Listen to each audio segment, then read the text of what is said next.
Je ne sais pas si vous est déjà arrivé de vous faire arnaquer, de vous faire voler ou de vous faire tromper. Malheureusement, je pense que oui, parce que le monde est rempli de gens malhonnêtes. Mais en tout cas, quand ça arrive, on est généralement plein de rancœur, on est triste, on est déprimé. Il y a d'abord le sentiment de s'être fait voler qui est horrible.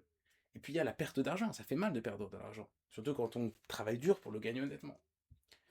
Mais en fait, cette peine, je parle vraiment sur la perte d'argent, la peine qu'on éprouve à perdre de l'argent parce qu'on a été volé ou qu'on nous a arnaqué n'a pas lieu d'être.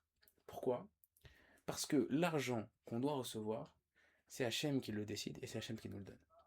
On l'a déjà expliqué, mais c'est important de le rappeler encore et encore parce que c'est vraiment fondamental dans la vie d'une personne de savoir que à Rosh Hashanah, Hachem décrète et décide combien d'argent doit toucher une personne.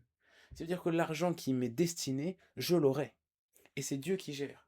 Donc, qu'un tel ou qu'un tel me vole, au final, ne vous inquiétez pas, Hachem veille au compte, et ce qu'on doit recevoir, on le recevra.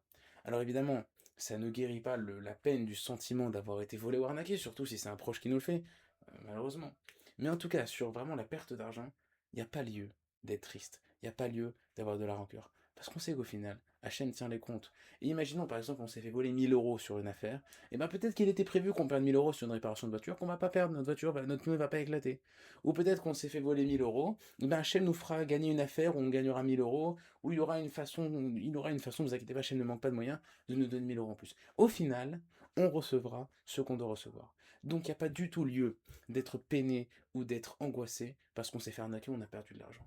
Il faut prendre du recul. Il faut surtout pas laisser cette perte d'argent nous pourrir la vie. Et pardonnez-moi le terme, pourrir la vie, mais c'est ça. Parce qu'on sait qu'au final, on doit recevoir ce qu'on doit recevoir. Et c'est vraiment dommage de laisser un pourri malhonnête qui nous vole nous pourrir la vie à nous. On perd de l'argent, ok, c'est pas grave. HM nous donnera ce qu'on doit recevoir. On reste détente, on passe au-dessus. La vie continue et on reste toujours dans la joie parce que c'est le plus important. Très belle journée à tous.